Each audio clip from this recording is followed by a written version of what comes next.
ప్రతి ఒక్క వీడియోకి అన్న బాలాజీ కలర్స్ అని చెప్పేసి అయితే వర్క్ ఇన్ని రోజులు స్టార్ట్ కాలే అన్నట్టు.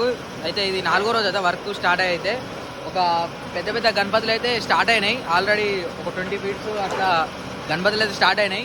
ఒకసారి అయితే మీరు చూడొచ్చు ఫ్రెండ్స్. ఇక్కడ చూసిరు కదా అన్ని పెద్ద గణపతులే. ఆగో ఈడ మేకింగ్ అవుతుంది, ఇక్కడ కూడా మనకు మేకింగ్ అయితే జరుగుతుంది.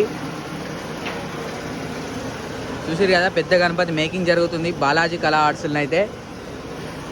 సో ఫ్రెండ్స్ మీరైతే చూసిరు కదా మొత్తం మేకింగ్ అయితే జరుగుతుంది బాలాజీ కళా ఆర్ట్స్లో. వీడు బ్యాక్ డ్రాప్లో కూడా చెట్టు కూడా మంచిగా పెద్దగా ఎత్తురు ముంగట. ఒక 10 డేస్లోనైతే మనకు పూర్తి ప్రతి ఒక్క అప్డేట్ అయితే ఉంటుంది బాలాజీ కళా ఆర్ట్స్లో అయితే. ఒక 10 డేస్ మాత్రమే. Thank you so much. మనం 50K సబ్స్క్రైబర్స్కి అయితే చాలా దగ్గరలో ఉన్నాం. జల్దీ చేసేరి. Thank you. పీకే లాక్స్ తెలుగు 20.